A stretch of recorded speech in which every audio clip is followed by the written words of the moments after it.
You know, usually when we sit down to talk about a battle in a story, Right. especially a massive shonen juggernaut like One Piece, we end up acting a bit like sports commentators. Yeah, we're comparing stats. Who punched harder? Or who had the faster reaction time? Yeah. Who unlocked the cooler secret move? Exactly. It's the top trump's approach to storytelling. Yeah. Big number beats small number. Right. And it's fun, but it's usually pretty surface level. Yeah, can be. But what we are looking at today, specifically regarding Chapter 1175, feels, I don't know, it feels heavier. It really does. We aren't just looking at a fight scene here. We are looking at what the source material describes as a narratological turning point. A narratological turning point. A moment that fundamentally reconstructs the world order of the series. It absolutely does. And frankly, if you're just reading this chapter for the punches, you are missing the tectonic plates shifting underneath the story. You really are. This isn't just a brawl. It's a total rewrite of the rules. So to guide us through this, we are analyzing a specific comprehensive report today. It's titled The Great Elbaf War and the Rise of the Black Dragon. Great title. Yeah, it sets the tone. And our mission today is to look past that surface level action. We need to understand the symbolic and political implications of this new dualism that has just dropped into the lap of the series. The Black Dragon and the White God. Exactly. The Black Dragon and the White God. It's a massive topic. Yeah. And it's one that completely reframes everything we thought we knew about the endgame. It is. So for everyone listening, here's the roadmap for today's deep dive.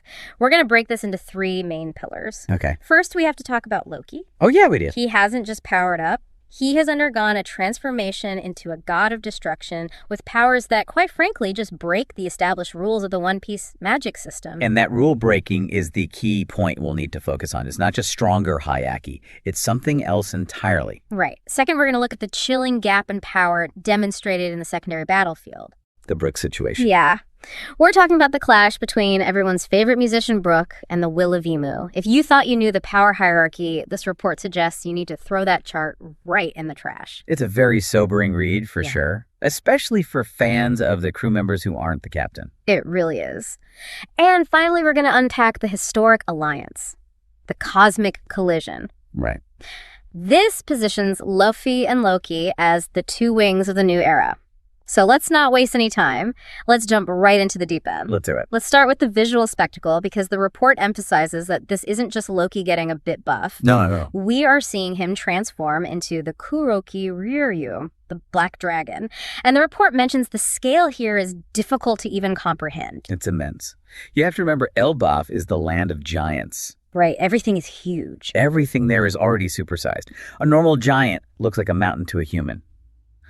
And the report states that Loki's wings are so massive, they are effectively casting a shadow over the entire land. Wow, over the entire land. That's a terrifying image. It's not just a character transformation, it's an environmental hazard. He's blotting out the sun. Precisely. Yeah. But what I found most interesting in the analysis isn't the size. We've seen big things before. Zunisha, or the Sea Kings. Sure. It's how the report categorizes his power. Right. We aren't dealing with simple physical strength or even standard Holoki here. No, the report breaks his abilities down into 3 distinct layers of reality warping, right? Exactly, 3 layers. So let's unpack these layers because they are very specific. First, you've got the weather manipulation. But the source is careful to note this isn't just a regular thunderstorm. It describes dual color lightning. Black and gold. Yeah, black and gold lightning. Now, usually lightning in the series is erratic. It strikes the highest point or it's an area of effect attack, anal style. Right. But the report says this lightning is surgical. That's the word. It's sentient targeting. Sentient. Wow. It is specifically hunting down the swamp monsters, the Numamando Kaibutsu. These are enemy combatants, and the lightning isn't just shocking them. It says the lightning turns them to ash instantly. Instantly. To the very bone, the report quotes. It's weaponized weather that knows friend from foe. So that's layer 1, precision, elemental destruction. But layer 2 is where I had to stop and reread the report because it gets kind of metaphysical. The mind manipulation. The golden eyes? Right, the golden eyes. The source material puts a lot of weight on this detail. It says these eyes allow Loki to see through the laws of the world. Yes. Now I want to challenge you on this a bit. In a world with observation halaki where people can see the future or sense emotions, is this really that different or is it just flavorful writing? That's a great question, and I think the distinction is vital here. Based on the report, this is fundamentally different from Hawaki. How so? Well, observation Hawaki is about sensing presence or intent or trajectory. It's about reacting to the world as it already exists. Loki's golden eyes seem to deconstruct the world. The phrase, see through the laws, implies he sees the code of the Matrix. He sees the structure that holds reality together. Oh, man. And the effect on his enemies supports that, right? It's not just fear. Completely. Enemies who look into these eyes don't just get intimidated or knocked out like with Conqueror's Hierarchy. They lose their reason. They lose their reason. The report describes a scene of total cognitive collapse where the enemies start slaughtering each other. That's dark. It's not domination, it's chaos injection. He's literally breaking the logic inside their minds. Which brings us to layer 3, identity. We have a character mentioned in the report named Yar. Right, Yar seems to be acting as the lore keeper in this scene, providing the exposition we need. Yar confirms that this isn't just a strong technique. This is the power of a forbidden devil fruit. Now, we've heard of rare fruits, we've heard of mythical fruits, but forbidden feels like a very specific categorization. It implies suppression. It implies that history, specifically the world government, didn't just lose this fruit. They tried to erase it from existence. They wanted it gone. Yar calls it the power of a god of destruction. And this is where we have to connect it to the bigger picture of this series. You're thinking about the contrast with Luffy. Exactly. Think about Luffy's Gear 5, the Nika fruit. It represents liberation, right? Freedom. Rubber. Bouncing back. Right. It's a power that turns imagination into reality. It's goofy, it's fun, it's free. The drums of liberation? It's inherently positive in a way. Yeah. Even when he fights, he's laughing. Exactly. Now look at Loki. If Nika is liberation, Loki represents the destruction of the old order. The god of destruction. The report suggests that his ability to bypass logic, to see through the laws, makes him the chaotic variable the world government fears most. You can't plan for a weapon that ignores the rules of physics and logic. It's like bringing a cheat code to a chess match. You're not playing the game, you're just flipping the table. That is the perfect analogy. Loki is the table flipper. And for a rigid system like the world government, which relies on absolute order and control, a table flipper is infinitely more dangerous than a strong chess player. That makes total sense. They can beat a strong pirate, but they can't beat someone who dissolves the board. Precisely. But while Loki is busy flipping the table and rewriting the laws of physics, we have to look at what's happening on the secondary battlefield. Yes. Because if Loki is the unstoppable force, the report shows us that the heroes also ran into an immovable object. Yep. This segment of the report is tough to read if you're a fan of the Straw Hats. We need to talk about Brook. Poor Brook. We're talking about the clash between Brook and the character identified as Gunko. Now clarify something for me here. Sure. The report says Brook is fighting Gunko, but then it says he's fighting the Will of Emu. Is Gunko possessed? Is she a puppet? In a sense, yes. The report states clearly that Gunko is acting as a vessel. A vessel? Dang. She isn't fighting with her own tactical mind. She is channeling Emu's cold will and absolute killing intent. Wow. So, practically speaking, Brook isn't fighting a vice admiral or a CP0 agent. He is fighting the avatar of the king of the world. And the fight dynamics show that gap immediately. Brook is a veteran. He's fast. He's got that solid speed. He can cut things before they realize they've been cut. Right. He's usually the guy who slips past defenses. He's not a heavyweight, but he's tricky. But here, it's brutal. The trickster gets tricked. Or rather, he gets flattened. The report describes Gunko using an ability to create a giant gun from nothingness, literally manifesting weaponry from the void. Which again sounds like magic, not science. It sounds like she's editing reality to him. Exactly. And the outcome, the report describes Brook's bones being shattered. Shattered. And remember, he's a skeleton. That's his whole structural integrity. If his bones are shattered, that is a catastrophic injury. It is. That's not a flesh wound that's being broken apart. It really is. But here's so what moment of this segment, this is why we analyze these reports, the power scaling insight here is crucial. Right. Gunko decimated Brook. But the report notes that Brook, despite his speed and skill, couldn't even scratch her. He was completely ineffectual. Right, 0 damage. However, Gunko was pushed back and visibly angered, nearly by Loki's distant roar. Whoa. Okay, let's pause on that. Brook, actively attacking with his sword with all his might, does 0 damage. Nothing.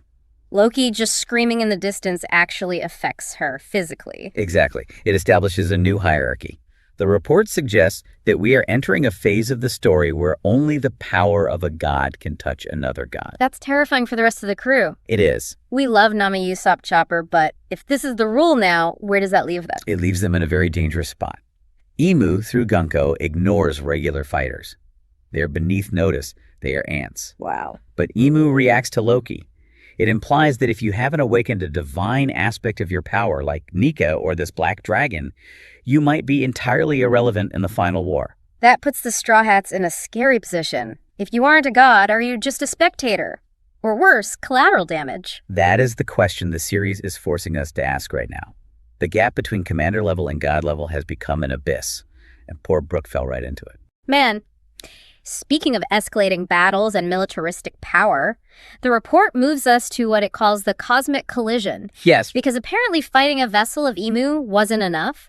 We have high-level government agents arriving on the scene. Aren't they curing him in Summers? Now, usually when reinforcements arrive, it's just about numbers. Oh no, we're bad guys. But the report says this gets personal immediately. How does Loki react to these two? Extremely personal. The report details a massive political revelation. Loki recognizes these two agents. They aren't just random soldiers. They are the assassins of his father, King Harold. Man, that adds so much weight to Loki's rage. It's not just down with the government, it's you killed my dad. And Summers, the report quotes him taunting Loki. He says, "You will soon go to meet your father." That is ice cold. It confirms a long-standing conspiracy. The world government didn't just want to control Elbaf politically. They actively tried to wipe out the royal bloodline years ago. Wow. This is generational grudge match. This is the sins of the past coming back to haunt the present. And the clash that follows the report calls it a cosmic collision. We're back to that black and gold lightning from Loki. But what is the government throwing back at him? This part surprised me. Giant fireballs. But the report specifies they have the heat of the sun. So we have the government using sun imagery. That's interesting considering Luffy is the sun god. Why would the villains use the sun? It is a fascinating inversion of tropes, isn't it? Yeah. Usually in fantasy, the bad guys use darkness and shadow, Yeah. and the good guys use light. Right. Here, the government is using the imagery of light and the sun to suppress the darkness of the black dragon. They're trying to co-opt the symbol. Exactly. They are trying to claim the sun as a symbol of authority, of Order of the Dawn that they control. They want to burn away the rebellion with the light of the law. And the scale of this impact, the report says it collapses surrounding mountain ranges. Yes, and it actually pushes the black dragon back. That's important to know. So he's not unstoppable. Exactly. Loki's powerful. He's a god of destruction. But the combined might of these top-tier government agents is enough to physically push him back. He isn't invincible. He can be overpowered by the system. Which sets the stage perfectly for the climax of the report, the moment where the tide turns. We've had the destruction, we've had the tragedy, now we get the alliance. The Black and White Alliance. The report describes this image as iconic. We have Luffy in Gear 5 Nika, pure white, standing alongside Loki, the black dragon, in deep black. It's yin and yang. It's visual poetry, the white god and the black dragon. But the interaction here is what really sells it for me. Imu, again, speaking through Gunko, speaks up. And Imu doesn't call him Straw Hat. No, Imu calls him Joy Boy. That is a spiritual identification. Imu isn't looking at the pirate. Imu is looking at the soul, the history. Imu sees the ancient enemy, not the kid from East Blue. And I love Luffy's reaction. The report says he's just confused. A pure, innocent, what are you talking about? It's perfect character work. Imu is obsessed with destiny, with the past, with Joy Boy, Luffy. He's just living in the moment. Yeah. He's exercising his free will. He doesn't know or care about the baggage Imu is carrying. He just knows who his friends are and who the bad guys are. Yeah. He's rejecting the narrative Imu is trying to impose. So let's break down the teams here. The thematic synthesis, as the report calls it. This feels like the core message of the chapter. Right. On side A, we have the Elbaf and Straw Hat Alliance. But look at what they represent. Loki is the rage of the past. Right. He is fighting for his father, for Elbaf's history. He is looking backward to destroy the present. He's fueled by vengeance. And Luffy is the hope of the future. He represents freedom. He's not looking back, he's looking forward. Rage and hope, past and future, destruction and liberation. And on side B, You have Gunko curing him and Summers.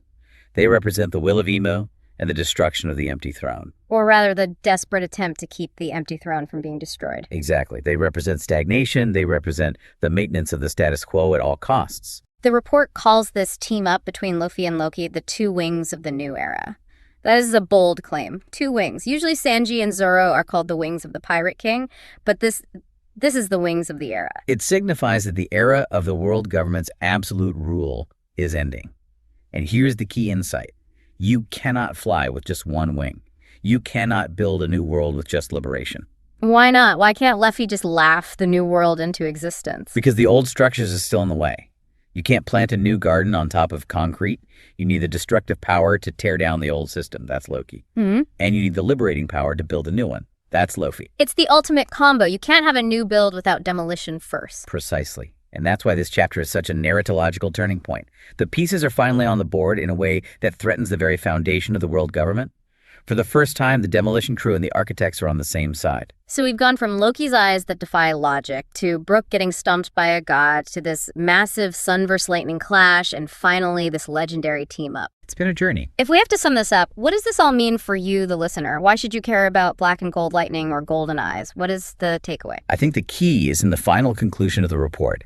The source suggests that the world of One Piece is moving away from laws and logic. Right. The government relies on order, on control, on specific rules. That's their power. Loki destroys those laws. He literally sees through them and breaks them.